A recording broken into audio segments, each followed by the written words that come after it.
किसी को?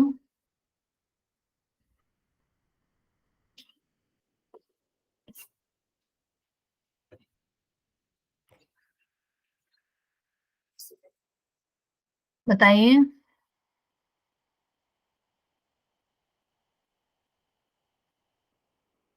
कल हमने 9 चक्र, 16 आधार और 2 लक्ष्य पढ़े थे। ठीक है, आगे बढ़ते हैं हम मध्य लक्ष्य पे। मुझे लग रहा है क्लासेस का बर्डन ज्यादा हो रहा है कि आप रिवाइज भी नहीं कर पा रहे हैं। कोई बात नहीं, आप कर लीजिएगा। क्लासेस कुछ दिन हो रहे हैं, इस मंथ होगी शायद। उसके बाद आपका कोई एक एग्जाम भी कंडक्ट कराया जाएगा। ठीक है, चलिए आगे बढ़ते हैं। मध्य लक्ष्य, इसमें 9 लक्ष्य बताए गए हैं। मध्य लक्ष्य में, वही लक्ष्य में कितने लक्ष्य बताए गए थे? 9। और अंतर लक्ष्य में? 6। अंतर लक्ष्य में 5 5। 5 थे। तो मध्य लक्ष्य में देखिए 9 लक्ष्य बताए गए हैं। श्वेत वर्ण, रक्त वर्ण, कृष्ण वर्ण, अग्नि वर्ण, शिखा आकार, ज्योति रूप, सूर्यमंडल आकार, अर्धचंद्र मंडलाकार, स्वपिंड मात्र। तो ये 9 लक्ष्य बताए गए हैं जिसपे हमें ध्यान लगाना है। ठीक है, इनकी कोई ऐसे स्थिति नहीं बताई गई है, केवल हमें इनका ध्यान लगाना है। ये मध्य मैम लक्ष्य। स्क्रीन नहीं दिख रही क्या? आज फिर भूल गई मैं, हाँ, सॉरी। स्क्रीन नहीं दिख रही है मैम। हाँ जी, ठीक है, पता नहीं क्यों भूल जाती हूँ। चलिए, अभी हो रही है शेयर?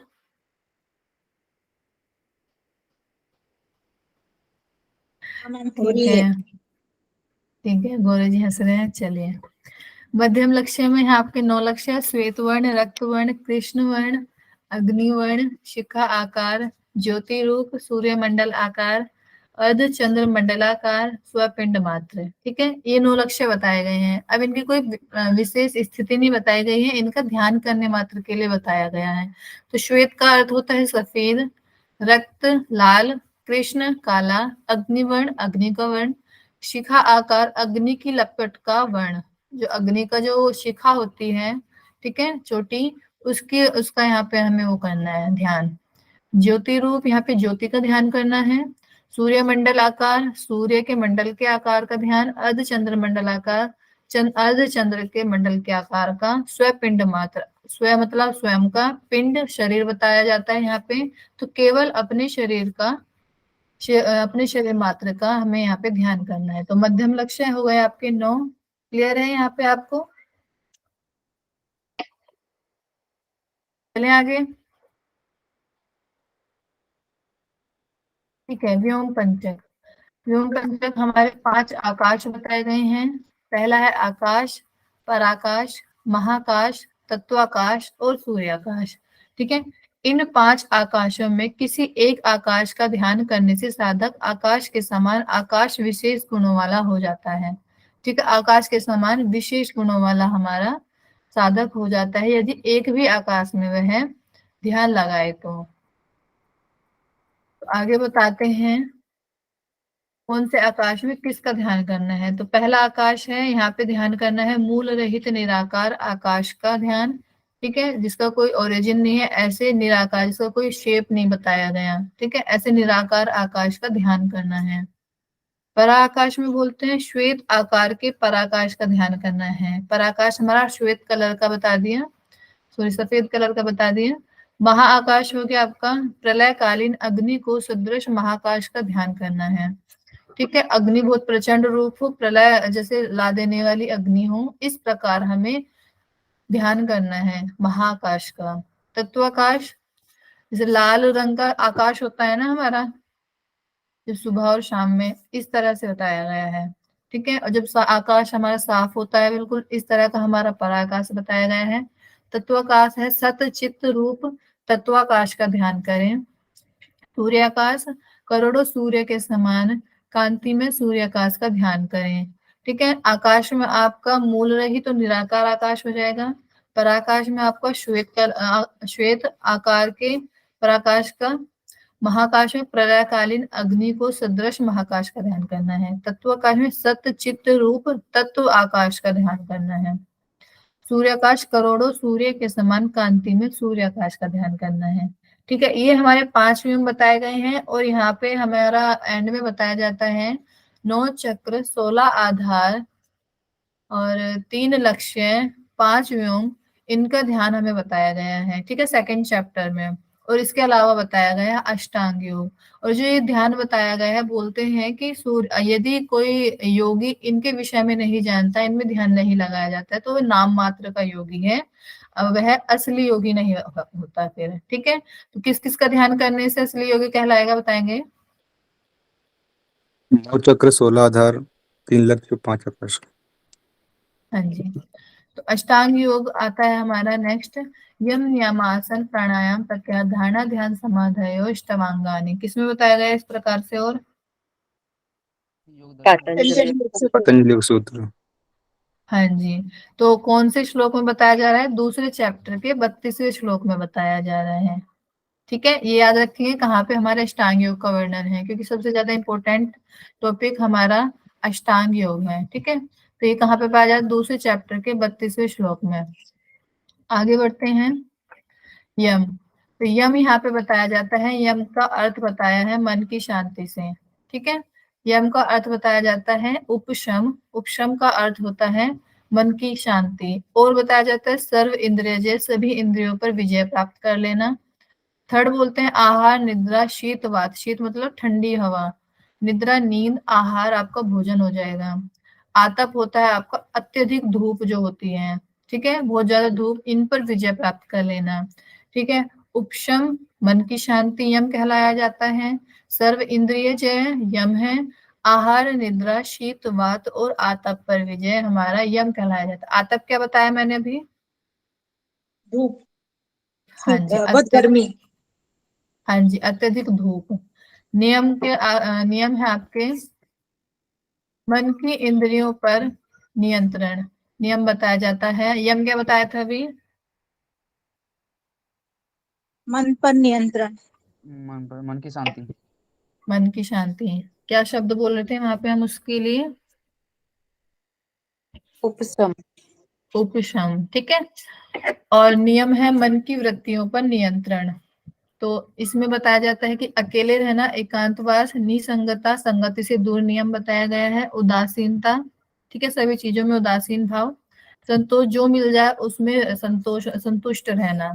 ठीक है, वैराग्य, सभी के प्रति राग का भाव हमारा राग कहलाएगा। अगर वै लग गया है, वी लग गया है, अर्थात उससे दूर, सभी राग से हमें जो दूर लेके जाए वह वैराग्य है।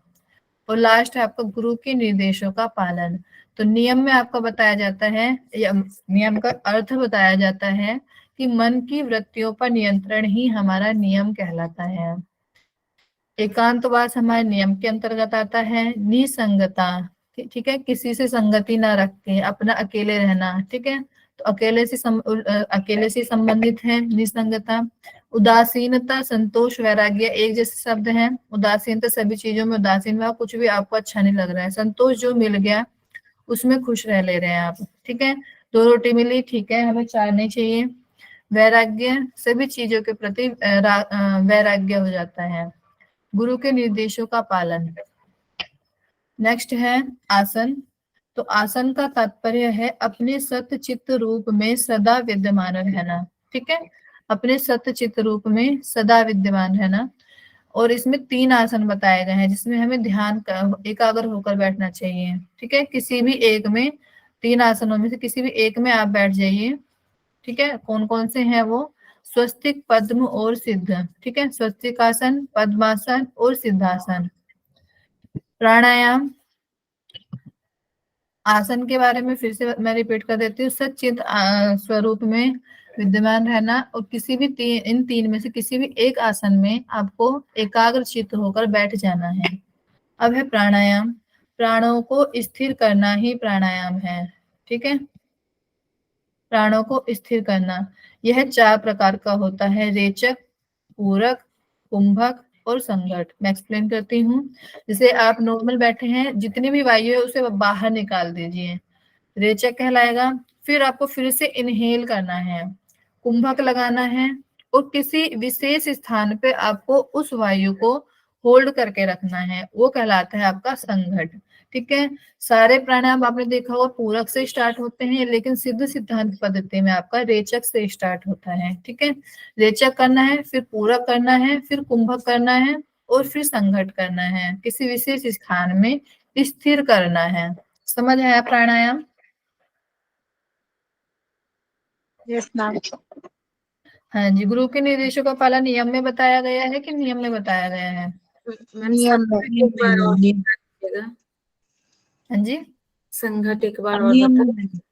हाँ देखिए रश्मि जी, संघट में बता देती हूँ। सिद्ध सिद्धांत पद्धति में 4 प्रकार का प्राणायाम बताया गया है, रेचक, पूरक, कुंभक और संघट। ठीक है, अब मैंने बताया आप बैठे हैं, अभी जितनी वायु है आप नॉर्मल बैठे हैं लेकिन आप प्राणायाम स्टार्ट करने वाले हैं, जितनी वायु है उसे पूरा बाहर छोड़ दीजिए।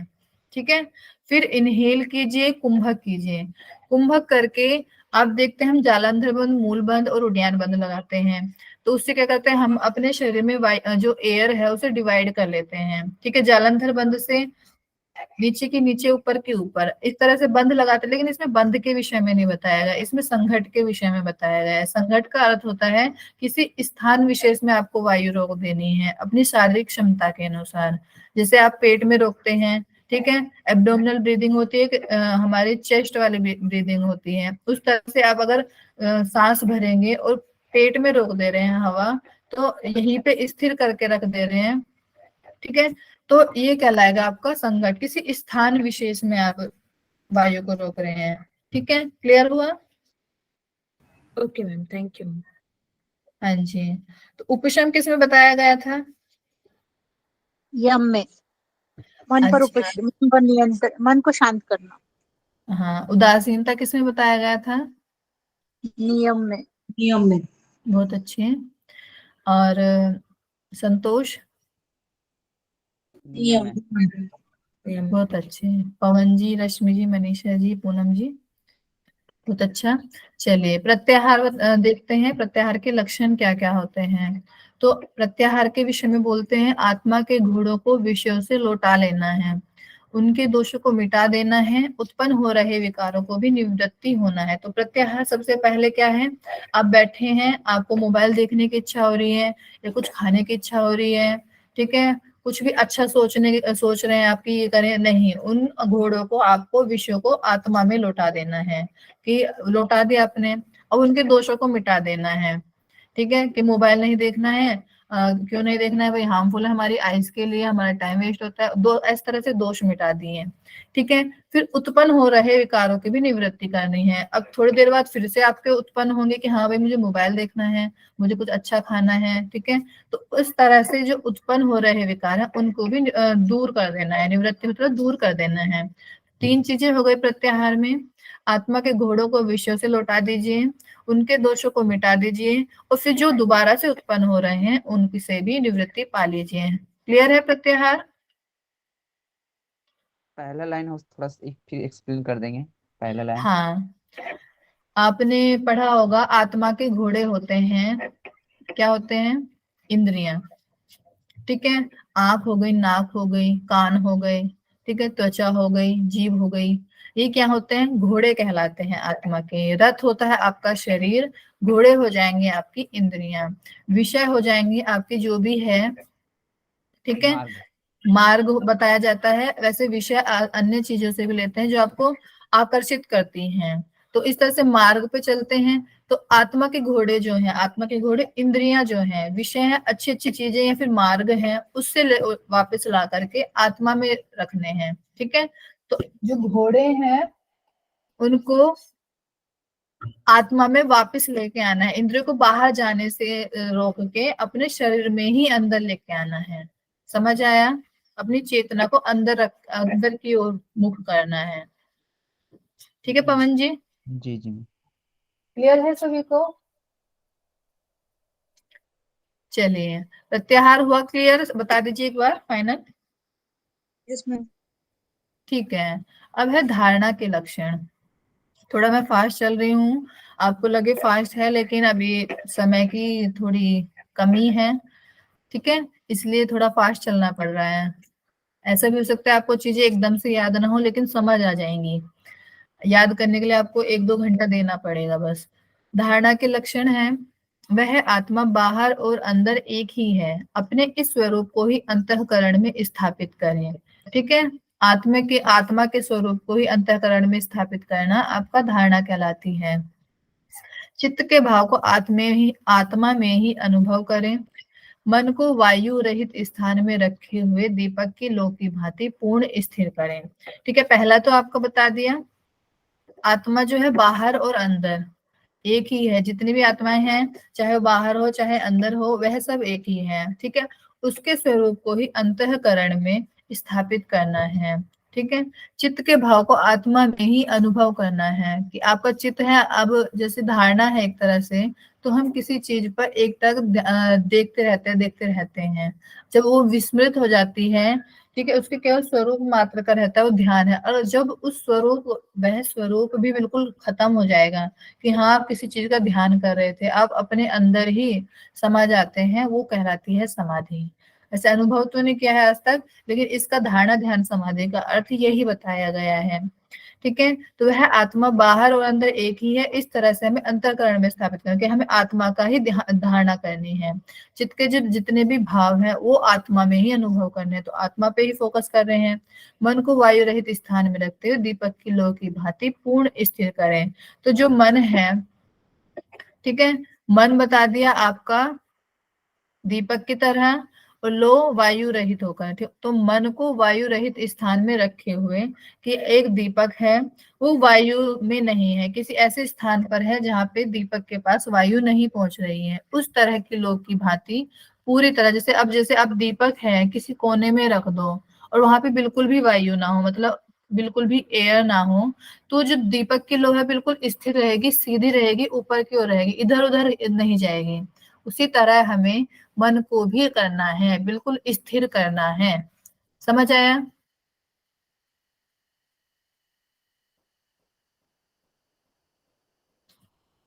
आत्मा के बारे में बताया है, ठीक है, उसे अंतःकरण में स्थापित करना है। जो चित्त के सारे भाव हैं उसको भी आत्मा में ही लेके आ जाओ, और जो आत्मा है, जो मन है, उसको बिल्कुल स्थिर करके रखो। ठीक है, किस तरह से स्थिर करना है? एक दीपक की लो की भांति, वायु रहित स्थान में रखा हुआ है दीपक, उसकी लो की भांति बिल्कुल स्थिर करके हमें मन को रखना है। ठीक है, धारणा समझ आ गई आपको? Yes ma'am. ठीक है, अब ध्यान चलते हैं। किसी को समझ नहीं आया तो प्लीज बोल दीजिएगा, ऐसा नहीं है कि 10% लोगों की वजह से मैं 1% को भी छोड़ दूं। बता दीजिए, क्लियर है सभी को? जितने भी 19 लोग जुड़े हुए हैं क्लास में, सभी को क्लियर है? Yes ma'am. अभी तक पढ़ाया है? चलिए अब ध्यान देख लेते हैं। परम अद्वैत भाव चित्त में जो कुछ भी प्रकट होता है वह सब आत्मा है, और सब भूतों में समान भाव रखना ही ध्यान का लक्षण है। अद्वैत किसे बोलते हैं? जो एक प्रकृति से एक हो। जो एक आत्मा और परमात्मा एक हो जाए। हाँ जी, अद्वैत जिसमें दो चीजें ना हो वह अद्वैत कहलाता है। जैसे कि एक तो परम अद्वैत भाव चित्त में जो कुछ भी प्रकट होता है वह सब आत्मा है, और सब भूतों में समान भाव रखना ही ध्यान का लक्षण बताया गया है। ठीक है, जो अद्वैत भाव चित्त में उत्पन्न होता है आपका, उसी को बोला है कि वह आत्मा में ही है। अब ऊपर हमने आत्मा में धारणा लगाई थी, अब यहाँ पे आत्मा के विषय के बारे में बता रहे हैं कि जो कुछ भी हमारे चित्त में उत्पन्न होता है, ठीक है, वह सब आत्मा में ही होता है, और सब भूतों में समान भाव रखना ही ध्यान का लक्षण है। समझ आया ध्यान?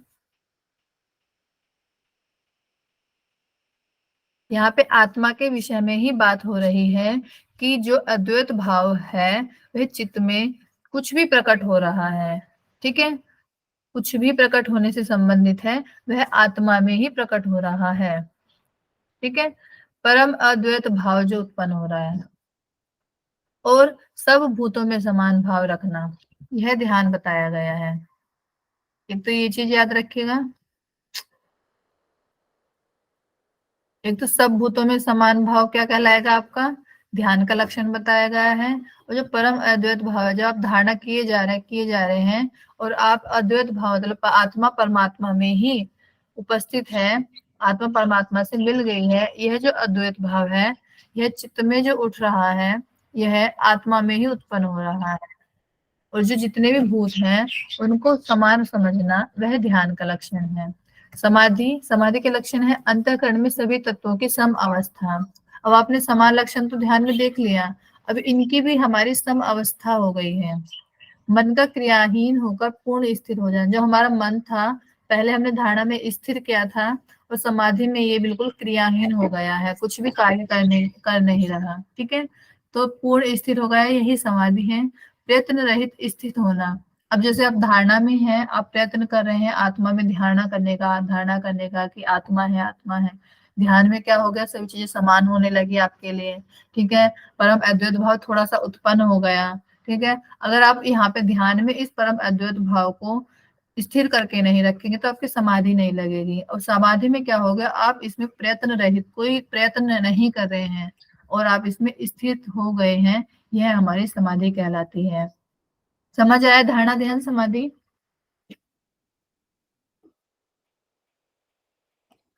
अष्टांग योग हमारा इम्पोर्टेंट है, इसलिए आप मैम इसको यहाँ सही से हाँ जी, इस समाधि का नीचे से ऊपर दूसरा लाइन जो है बोल रहा है प्रयत्न अस्थिर रहित स्थिर, क्या है इसका मतलब? अभी तो बोला मैंने प्रयत्न रहित, कि जो हमारी मन है, जो हम ध्यान लगा रहे थे उसमें उसको आत्मा को, मन को प्रयत्न नहीं करना पड़ा। हम प्रयास कर रहे हैं, अभी हम क्या कर रहे हैं, जीआरएफ निकालने का प्रयास कर रहे हैं। ठीक है, अभी आप स्टार्टिंग पॉइंट पे हैं, जैसे कि धारणा पे हैं। अभी आप बहुत ज्यादा प्रयास कर रहे हैं, एक टाइम ऐसा आएगा आपके दिमाग में 10 की 10 यूनिट सेकंड पेपर की अच्छे से बैठ जाएगी। आपको फिर दोबारा बस रिवाइज करना पड़ेगा। जो प्रयत्न अभी आप कर रहे हैं, जो अभी चीजों को आप दिमाग में डालने की कोशिश कर रहे हैं कि हाँ ये हमें याद हो जाए, वो चीजें आपको एक टाइम पे ऐसे होगा, या तो ये वो चीज आपको अभी हो जाएगी या फिर आपको तब होगी जब आप पढ़ाने लगेंगे। ठीक है, पढ़ाते पढ़ाते क्या होगा, आपको चीजें रिकॉल होती रहेंगी डेली डेली, तो आपके दिमाग में वो चीजें बैठ जाएंगी। तो आपको प्रयत्न नहीं करना पड़ेगा कि हमारे दिमाग में वो चीजें डल जाए, वो प्रयास नहीं करना पड़ेगा। इसी तरह समाधि है कि आप आत्मा का ध्यान तो कर रहे हैं, लेकिन यहाँ पे क्या है, आपको एक स्थिति प्राप्त हो जाएगी कि आपका जो मन है वो क्रियाहीन हो जाएगा। आपको कोई प्रयत्न नहीं करना पड़ेगा कि आपका जो मन है उसे आपको स्थिर करना है। ठीक है, आपको समावस्था प्राप्त करनी है, ऐसा कुछ नहीं करना पड़ेगा। समाधि की स्थिति में प्रयत्न रहित स्थित हो जाएंगे आप। समझ आया पवन जी? जी मैम। ठीक है, ज्यादा लंबा एग्जाम्पल तो नहीं हो गया? चलिए। मैम, और आपने जो अष्टांग योग बताया तो वो सेकंड पार्ट का आपने 32 बोला है आपके नोट्स में, वो 29 है ना शायद? इस सिद्धांत पद्धति के अनुसार 232 होगा ना मैम शायद। सिद्ध सिद्धांत पद्धति के अनुसार बोला है क्या? हाँ जी, ओके। मैं वही देख रही थी, मैंने कहा आपने बुक में तो नहीं गलत बता दिया मेरा। नहीं नहीं, मुझे लगा आप उससे कंपेयर कर रहे हैं पातंजलि योग सूत्र से, तो वो 29 है ऐसे मुझे याद आया है। नहीं नहीं, 32 है, यही चीज मैं बोली थी, ये रहा 32। जी अष्टांग योग 32 में है। ठीक है, चलिए, अभी समझ आ गया आपका, अष्टांग योग समझ आया? जी अब है मैम। तृतीय अध्याय। तृतीय अध्याय में हम 7 पाताल, 21 ब्रह्मांड, 4 वर्ण, 7 द्वीप, 7 समुद्र, 8 पर्वत, 9 खंड, 9 नदियां, 27 नक्षत्र, 12 राशि, 9 ग्रह और 15 तिथियां देखेंगे। इनका केवल नाम मात्र है, तो ये जल्दी जल्दी हो जाएगा। ठीक है, तो इसमें है पिंड संवित। पिंड संवित का अर्थ होता है पिंड का ज्ञान। तो पिंड के मध्य में जो चर और अचर को जानता है वह पिंड संवित, पिंड को जानने वाला हो जाता है। जितने भी पिंड के मध्य में है, चर हो चाहे अचर हो, वो सारे पिंड संवित में ही आते हैं। चाहे वो लिविंग हो चाहे वो नॉन लिविंग हो, वो सारे आपके पिंड संवित में आते हैं। और इनको जानने वाला आपका पिंड संवित कहलाता है, संविति। ठीक है, पिंड संवित को जानने वाला पिंड संविति कहलाता है। ठीक है, अब क्या बताया जाता है, कछुए को सबका आधार बताया गया है, इसका स्थान पैर के तलवे में है। ठीक है, जो संसार बताया गया है वो सारा कछुए के ऊपर टिका है, ऐसा बताते हैं। जो संसार का स्थान है वो कछुए के पैर के तलवों में बताया गया है। 7 पाताल देख लेते हैं। शरीर में इनकी स्थिति और पाताल, ये 2 चीजें हैं केवल। तो जल्दी जल्दी देख लेते हैं। 7 पाताल है, पाताल, तलातल, महातल, रसातल, सुतल, वितल और अतल। पाताल बताया गया है पैर के अंगूठे में, ठीक है। उसके फिर अग्रभाग में आ जाओ, तलातल है। फिर पैर से थोड़ा ऊपर उठो, पाद पृष्ठ पैर के ऊपर, महातल है। थोड़ा ऊपर जाएंगे आप टखनों में, गुल्फ में, तो रसातल है। थोड़ा ऊपर जाएंगे तो पिंडली है, उससे ऊपर घुटना है और उसके ऊपर जंघा है। तो उसी तरह आपके पाताल हैं, पाताल, तलातल, महातल, रसातल, सुतल, वितल, अतल। ये याद हो जाएंगे आपको, तो इनकी लोकेशन भी इजीली याद हो जाएंगे। नीचे से ऊपर की ओर जा रहे हैं पैर में, और पैर में ही आपके पाताल हैं, ठीक है। इसके बाद आगे आगे बताते हैं, ये 7 पाताल रुद्र देवता के अधिकार में आते हैं। पिंड के अंदर क्रोध रूप जो भाव है, जो हमारे शरीर में जो क्रोध है, हम जो गुस्सा करते हैं, वह प्रलयकालीन अग्नि रुद्र है, ठीक है। रुद्र, अग्नि रुद्र के कारण ही हमारे अंदर क्रोध उत्पन्न होता है। और जो 7 पाताल है उनका अधिकारी बता दिया है रुद्र देवता को, ठीक है। समझ आया है सबको? Yes ma'am. ठीक है। 21 ब्रह्मांड, भू भुव सुव महाजना तपा सत्य, विष्णु, रुद्र, ईश्वर, सदाशिव। इसे आप इसी तरह से बांट लीजिएगा जैसे मैंने बांटे हुए हैं। सबसे पहले तो 7 ब्रह्मांड हैं, जिसमें 7 लोक आ जाएंगे।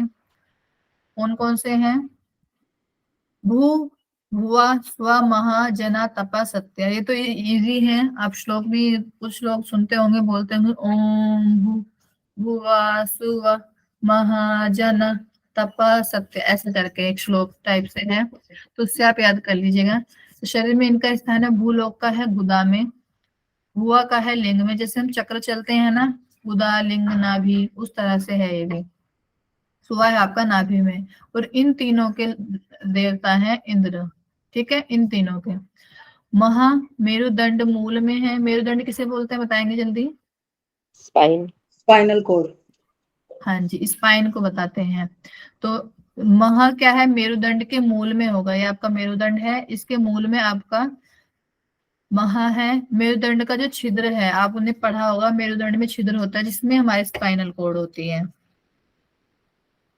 वहां पे आपका जना होगा। मेरुदंड की नाल में तपा होगा, जो खाली का स्थान है, नाल एक तरह से पूरा लंबा, उसमें तपा होगा। और सत्य होगा आपका मूलाधार चक्र। और इन चारों लोग ब्रह्मांड के ब्रह्म देवता हैं। स्वामी कौन है? ब्रह्म देवता। इन तीनों के स्वामी हैं इंद्र देवता। तो 7 ब्रह्मांड हुए, उनका शरीर में स्थान और उनके देवता हो गए। अब बाकी के आगे देखिए, विष्णु, रुद्र, ईश्वर, सदाशिव। तो विष्णु का जो स्थान बताया गया है वो पेट में बताया गया है, रुद्र का हृदय में, ईश्वर का वक्ष स्थल में, सदाशिव का कंठ का जो मूल होता है, ठीक है। तो विष्णु के ये सेम ही रहेंगे, विष्णु, रुद्र, ईश्वर, सदाशिव। बस आपको एक बार याद करना है और इनका स्थान याद करना है। तो विष्णु जी का बताया है पेट में, रुद्र का बताया है हृदय में, ईश्वर का बताया है वक्ष स्थल में, और सदाशिव का कंठ के मूल में, ठीक है। फिर है नीलकंठ, शिव, भैरव, महासिद्ध। तो नीलकंठ के हैं कंठ के मध्य में, इनके देवता है नीलकंठ। देवता तो देखिए सेम ही है, तो इनका स्थान देख लेते हैं। नीलकंठ के हैं कंठ के मध्य में, कंठ के मूल में सदाशिव थे और कंठ के मध्य में नीलकंठ है। तालु द्वार में शिव है। लंबी का यहाँ पे जीवा को बोला गया है। तो जीव का जो मूल है, जहाँ पे ओरिजिन है जीव का, तो वह है, वहां पे है आपके भैरव। और उनके जीव के मध्य में है आपके महासिद्ध, बीच में, मध्य मतलब बीच में। तो जो हमारी टंग है उसके मध्य में है महासिद्ध। इसके बाद आते हैं अनादि, कुल, अकुलेश। अनादि है आपके ललाट मध्य में, कुल है आपके भौहों के मध्य में, अकुलेश है आपके शंख नाड़ी से ऊपर नलिनी नामक स्थान में। शंख नाड़ी हमने 10वीं नाड़ी पढ़ी थी, याद है किसी को कहाँ पे पाई जाती है? गोदा में। हाँ, घंटिका में। नहीं नहीं, गुदा में है। हाँ गुदा में। हाँ जी। हम तो संकिनी तो आपने बोला था विवर में बिल है ऊपर। नहीं नहीं, वो अलग होगा, वो कपाल कुहर करके होगा कुछ, एक बार देखिए आप। बाकी नहीं फिर नहीं हम मैम, शंकिनी आपने बोला था कंठ चक्र के ऊपर तालु चक्र के अंदर उसका बिल है, विवर है। इसमें पढ़ा था हमने कल। कल पढ़ा था ना मैम, कल पढ़ा था। मैम मुझे वो भी नौ ऐसे ही लग रहा है मैम, ऐसे ही लग नौ रहा है मुझे। चक्र था, उसमें बोल रहे हैं वो तालु चक्र के। चलिए इसे अभी थोड़ा क्लियर कर लेते हैं। तो शंख नाड़ी से ऊपर बताया गया है नलिनी नामक स्थान, क्योंकि अभी थोड़ा इसी में उलझ जाएंगे तो हमारे 10-15 मिनट चली जाएगी। तो अभी देख लेते हैं, मैं कल क्लियर कर देती हूँ इसे एक साथ, है ना। तो अकुलेश होता है शंख नाड़ी से ऊपर नलिनी नामक स्थान है, वहां पे आपके अकुलेश्वर देवता है। तो आप जो भी बोले शंख नाड़ी तो पता चल जाएगा, उसके ऊपर स्थान की बात कर रहे हैं। नलिनी नामक स्थान है, वहीं पे ये वाले हैं ब्रह्मांड, ये वाला ब्रह्मांड पाया जाता है अकुलेश, और इसके देवता अकुलेश्वर देवता है। पर ब्रह्म ब्रह्मरंध्र में पाया जाता है, इसके देवता परमेश्वर हैं। परापर ऊर्ध्व कमल सहस्त्रार चक्र की बात हो रही है यहाँ पे। तो ऊर्ध्व कमल पर ब्रह्म देवता, इसके देवता बताए जाते हैं। और शक्ति हमारे त्रिकूट में पराशक्ति देवता। ठीक है, तो एक डाउट रह गया आपका शंख नाड़ी वाला, ये वाला मैं कल क्लियर कर देती हूँ। अब 4 वर्ण मैम में जो आपने पहले बताया ना, पहले चैप्टर में नाड़ियां 10 और उनके द्वार, वहां पे जो है वहां पे वही है कि गुदा हाँ जी, शंखिनी लिंग में। और जो सेकंड चैप्टर में आपने वो 9 चक्र बताए थे ना, हाँ जी, तालु चक्र, तो वहां पे वो शंखिनी विवर है, वो शक्ति। ऐसे 2 अच्छा। अलग अलग चैप्टर से लिंक लिया दिया है। हुआ मैम, लिंक दिया हुआ ना संख्या में। हम्म, ठीक है, कोई बात नहीं, मैं देख लेती हूँ, आपको कल थोड़ा क्लियर करके बता दूंगी, है ना। तो अभी 4 वर्ण देख लेते हैं हम। तो 4 वर्ण है ब्राह्मण, क्षत्रिय, वैश्य और शूद्र। तो ब्राह्मण के बारे में बोलते हैं सदाचार तत्वों का प्रसार करते हैं, ठीक है। क्षत्रिय है हमारा शौर्य वीरता। वैश्य है हमारा व्यवसाय या व्यापार जो करते हैं। शूद्र बताए जाते हैं जो सेवा भाव करते हैं। तो ये 4 जो हमारे कॉमन आजकल पाए जाते हैं वही बताए गए हैं। इसके अतिरिक्त 64 कला, ठीक है, 64 कलाओं का जो कलाएं बताई गई हैं, इन 4 वर्ण से अलग बताए गए हैं 64 वर्ण। और 64 कलाओं के जो कलाकार होते हैं वो इसके अंतर्गत आते हैं। इसे थोड़ा डीप करके नहीं बताया कौन सी 64 कलाएं हैं, कौन से 64 वर्ण है, बस इनका थोड़ा सा वर्णन मिलता है कि 64 कलाएं हैं, उसके 64 कलाकार हैं, उसके बेसिस पे हमारे 64 वर्ण बताए गए हैं। बाकी मेन वर्ण आपके 4 बताए गए हैं, ये याद रखिएगा। बाई चांस कहीं से आ जाए घुमा फिरा के 64 ऑप्शन में और 4 ना हो तो आप 64 लगा के आ जाइएगा। अब है 7 द्वीप, जम्बू शाक, सूक्ष्म क्रौंच, गोम्य, श्वेत प्लक्ष। जम्बू बताया गया है आपका मज्जा में, शाक बताया गया है अस्थि में, सूक्ष्म बताया गया है शिरा। शिरा होती है आपकी वीन्स जो होती हैं, जो हार्ट में पड़ते हैं, जो ब्लड को वापस लेके आती है हार्ट में पूरी बॉडी से, वो आपकी शिरा होती है। क्रौंच त्वचा में, स्किन। गोम्य रोम, जो स्किन में हमारे छिद्र होते हैं उन्हें हम रोम कहते हैं। श्वेत नख, प्लक्ष मांस में, नख मतलब नाखून जो हमारे नेल्स होते हैं। बाकी आपको पता ही होगा मज्जा क्या होता है, अस्थि, शिरा, त्वचा, रोम, नख और मांस। आयुर्वेद पढ़ रखा है ना आपने, तो आपको पता होगा आदि चीजें। 7 समुद्र, क्षार, क्षीर, दधि, घृत, मधु, इक्षु, अमृत। तो क्षार होता है हमारा मूत्र में, क्षीर होता है लार में, दधि कफ में, घृत मेद में, मधु वसा में, इक्षु रक्त में, और अमृत हमारा शुक्र में पाया जाता है। ये 7 समुद्र हैं और इनकी 7 समुद्र की शरीर में स्थिति है, ठीक है। 9 खंड, भारत खंड, कर्पूर, कश्मीर, श्रीखंड, शंख, एकपाद, गांधार, कैवत, महामेरु। ये 9 खंड बताए गए हैं, इनके नाम मात्र का वर्णन मिलता है। इसके बाद है आपके 8 पर्वत, मेरु, कैलाश, हिमालय, मलय, मंदर, विंध्याचल, मैनाक, श्रेय। तो इनका शरीर में स्थान है मेरु का मेरुदंड में, कैलाश का ब्रह्म कपाट में, हिमालय पीठ, मलय बायां कंधा, मंदर दायां कंधा, विंध्याचल दायां कान, मैनाक बायां कान और श्री ललाट में पाया जाता है। ये 8 पर्वत हैं। 9 नदियों के नाम बताए गए हैं कि पीनस, गंगा, यमुना, चंद्रभागा, सरस्वती, विपाशा, शतरुद्रा, श्रीरात्रि और नर्मदा। ये 9 नदियां 9 नाड़ियों में स्थित हैं। अन्य छोटी नदियां बहुत छोटी नदियों वाले 72,000 नाड़ियों में स्थित हैं। मुख्य 9 नदियां बताई गई हैं जिनकी स्थिति 9 नाड़ी में बताई गई है। और जो अन्य छोटी नदियां हैं, अब देखिए शुरू में कितनी नाड़ियां बताई थी इन्होंने? 10 बताई हैं। हाँ जी, और यहाँ पे 9 नाड़ियों का वर्णन है। तो 9 नदियां हमारे 9 नाड़ियों में बताई गई है। नाड़ियों का कोई वर्णन नहीं बताया कौन सी नदी कौन सी नाड़ी में है, बस ये बताया कि 9 नदियां हैं, 9 नाड़ी में है। और जो अभी ये बड़ी नदी है, कुछ छोटी नदी भी होती हैं, और जो छोटी नदी होती है वो 72,000 नाड़ियों में स्थित बताई गई है। ठीक है।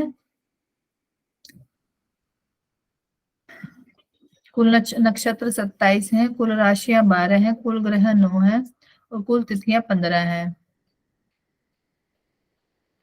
ये इनका बस आप नाम देख लीजिए कितने हैं और कौन से चैप्टर में है, इससे ज्यादा डीप क्वेश्चन नहीं बनेगा आपका। कुल नाग वक्षस्थल में, सनक आदि मुनि काक के रोम छिद्रों में। 33 कोटि देवता हैं जो बाहु के रोम छिद्रों में बताए गए हैं।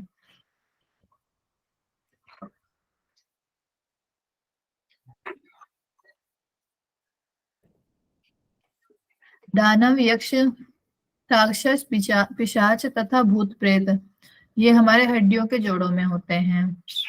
पीठ और उपपीठ हमारे रोमकूप में होते हैं। अन्य शेष पर्वत पेट के रोम में होते हैं। गंधर्व, किन्नर, किमपुरुष व अप्सराएं उदर में होते हैं। देवगण व आकाश में विचरने वाली शक्तियां वायु वेग में। बादल आंसुओं में। एक बार बस आप इंट्रोडक्शन देख लीजिएगा इनका, इतना ज्यादा क्वेश्चन नहीं बनेगा, पर हमें पढ़ना तो कंप्लीट है सिद्धांत पद्धति, इस वजह से ये चीजें डाली हुई है। बादल आंसुओं में है, तीर्थ गर्भ स्थान में है। इसमें से आपके क्वेश्चन बन सकते हैं अष्टांग योग में से, चक्रों में से, नाड़ियों में से, ठीक है, सो आधार में से। ये चीजें जो है इम्पोर्टेंट ये चीजें आप जरूर से याद कर लीजिएगा। ठीक है। सिद्ध लोग आपके ज्ञान में होते हैं। सूर्य चंद्रमा नेत्रों में बताए गए हैं। पेड़, लताएं, झाड़ियां और तृण जंघाओं के रोम स्थान में है। कृमि, पतंगे, पुरीश, गुदा मार्ग से निकलने वाला जो मल होता है वो हमारा पुरीश होता है। सुख का अनुभव हमें स्वर्ग में होता है, दुख का अनुभव नरक में होता है। जो कर्म है वह बंधन है, जो निर्विकल्प समाधि है वही मुक्ति है।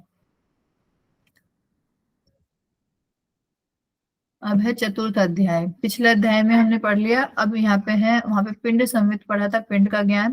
यहाँ पे पिंड का आधार चतुर्थ अध्याय में। तो अभी इतना ही करें कि आगे बढ़े?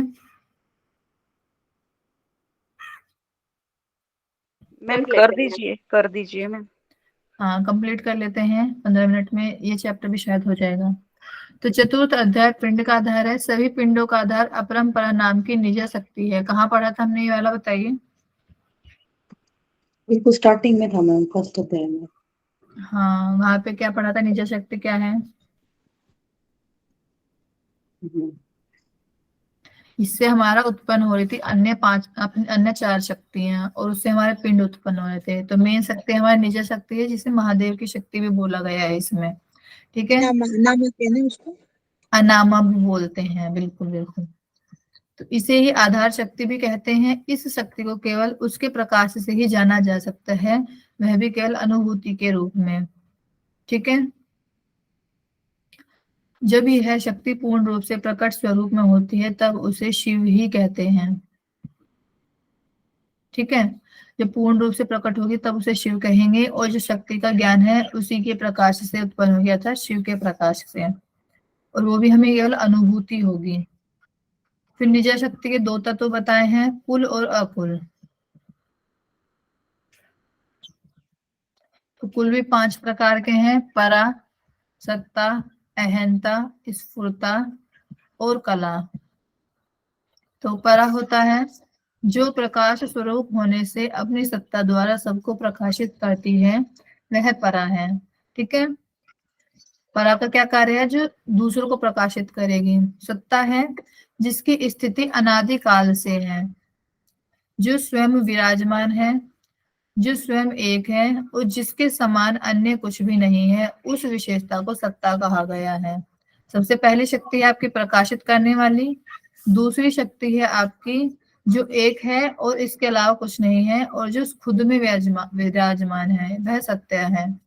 ठीक है, तो हमें प्रकाशित करने वाली परा हो जाएगी, और जो अनादिकाल से है और जो स्वयं में विराजमान है और स्वयं में एक है, इसके अलावा कुछ नहीं है, ऐसी शक्ति हमारी सत्ता है। अहंता, जिसका न आदि है न अंत है, जो ज्ञान की सीमा से परे है, स्वभाव से सत्व स्वरूप आनंदमय विशेषता है। इसकी विशेषता क्या है? अहंता की सत्व स्वरूप, सीमा से परे है, इसी के द्वारा मैं हूं यह बोध होता है। अहंकार जो होता है वह अहंता की वजह से होता है। स्फुरता जो शक्ति आत्म साक्षात्कार का अनुभव समाधि की स्थिति में अभिव्यक्ति को कराती है।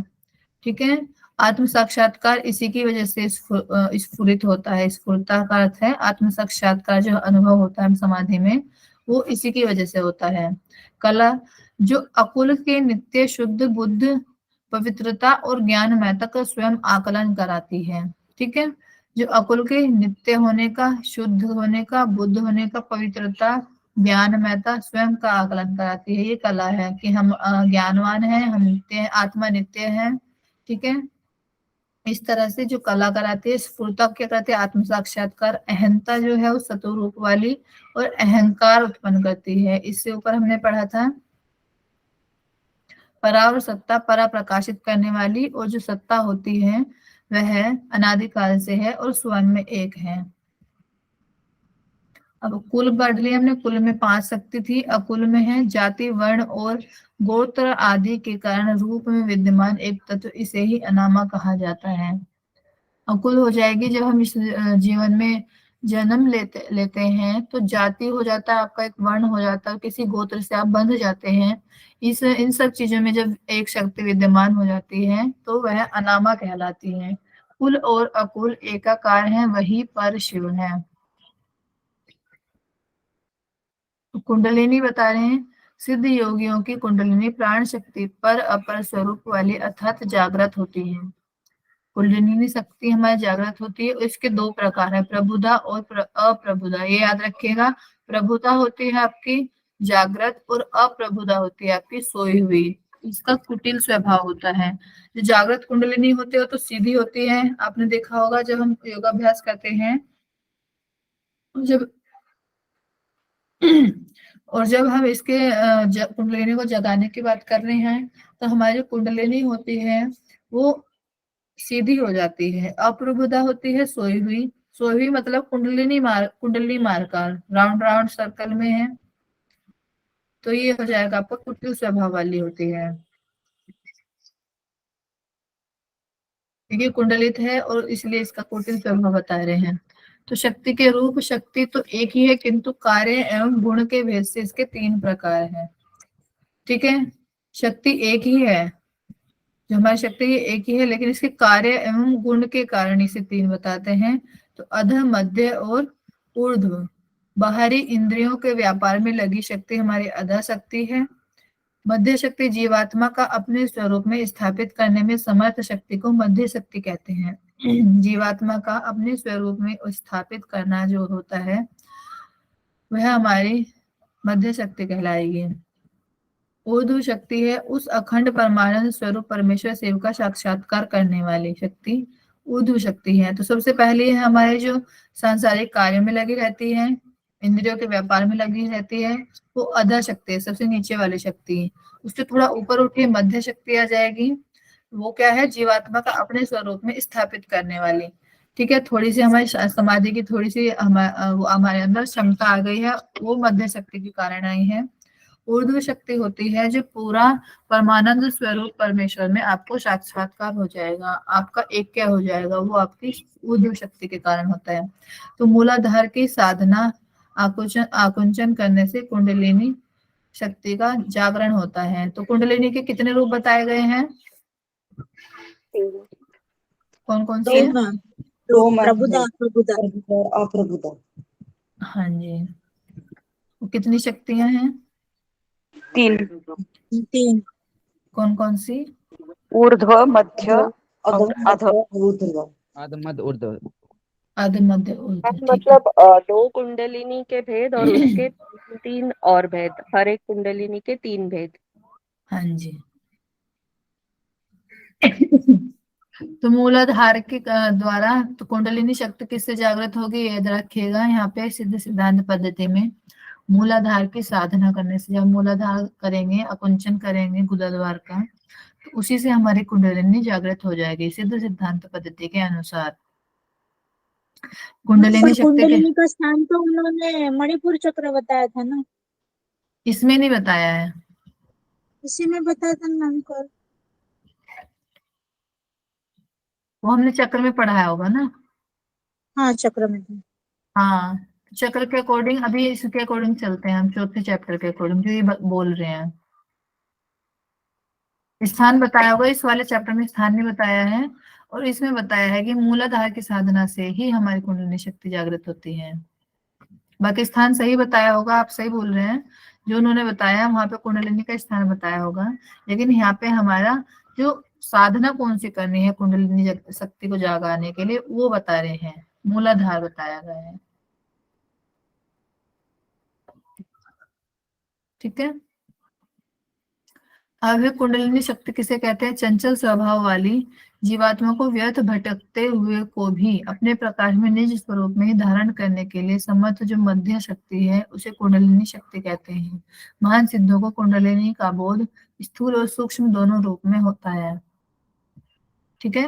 चंचल स्वभाव वाली जीवात्मा को व्यर्थ भटकते हुए को भी अपने प्रकाश में निज स्वरूप में, जितने भी हमारे भटकते हुए लोग हैं ऐसे ही अचर अचर जगत में घूम रहे हैं, उनको क्या करेगी, ये प्रकाशित करेगी, उनको निज स्वरूप में धारण करने के लिए जो समर्थ है, सामर्थ्य प्रदान करेगी, वह हमारी कुंडलिनी है।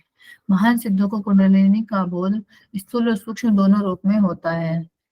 ठीक है। उसे आप स्थूल रूप में टच भी कर पाएंगे जो महान सिद्ध हैं, और आप सूक्ष्म रूप से उन्हें उसे महसूस कर पाएंगे। इस तरह से कुंडलिनी शक्ति बताते हैं। नेक्स्ट है पिंड और पद का सामरस्य। तो इसमें बताते हैं शिव ने परम पद के लिए कहा कि परम पद को केवल निज अनुभूति से ही प्राप्त किया जा सकता है। परम पद का वर्णन वाणी से परे है। जैसे मैं अभी बोल रही थी जब अष्टांग योग पढ़ा रही थी कि ये चीजें वर्णन है, केवल इसे स्वयं से हमने अनुभव नहीं किया है। जो बुक्स में पढ़ते हैं वो है, तो जो बोल रहे हैं परम पद का अनुभव हमें खुद से निज अनुभूति से, स्वयं की अनुभूति से ही प्राप्त किया जा सकता है। इसका किसी वाणी से परे, किसी कोई बोल के बता दे आपको, उसका अनुभव आप नहीं कर सकते हैं। इसलिए गुरु के उपदेश मात्र से उन्हें प्राप्त नहीं किया जा सकता। गुरु केवल मार्ग दिखा सकता है, सही मार्ग दिखा सकता है जो केवल योग का मार्ग है। योग से भिन्न सभी मार्गों को पाखंडियों का मार्ग कहते हैं। ठीक है।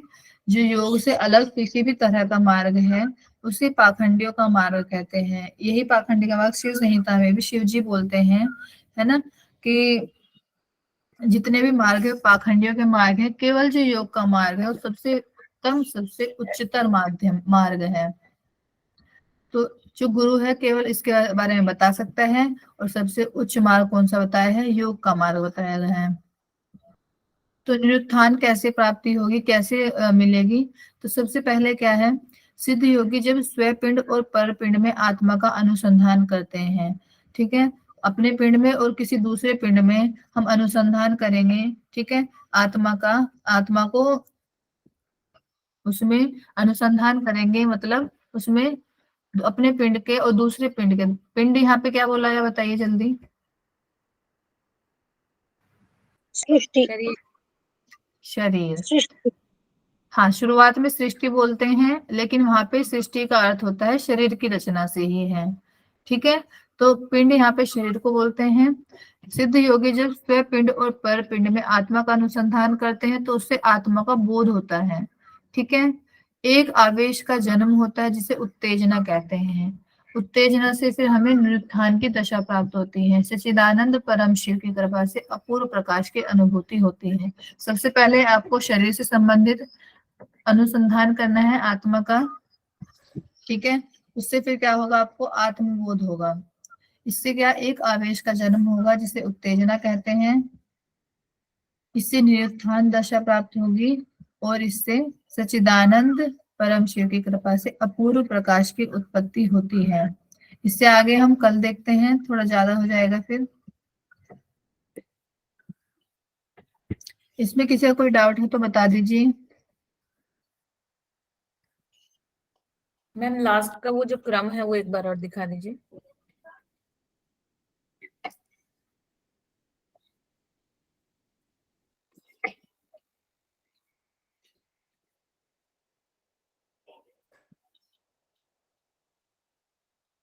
मैम स्लाइड नहीं शो हो रही है।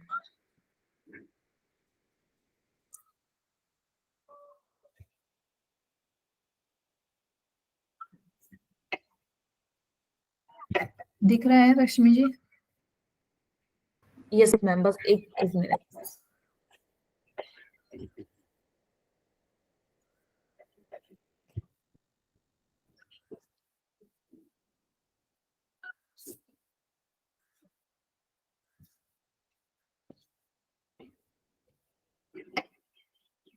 इसमें निरुत्थान दशा क्या है? निरुत्थान अवस्था जो शुरुआत में बताए थे,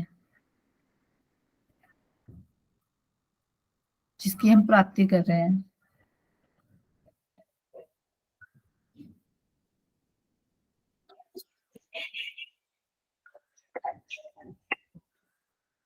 चलिए इसे फिर कल देख लेते हैं शुरुआत से। ठीक है Rashmi ji? Okay ma'am, thank you ma'am. हाँ जी, अभी थोड़ा हाई भी हो रहा होगा, काफी लोग मुझे लग रहा है इनएक्टिव हैं इस टाइम। ठीक है मैम।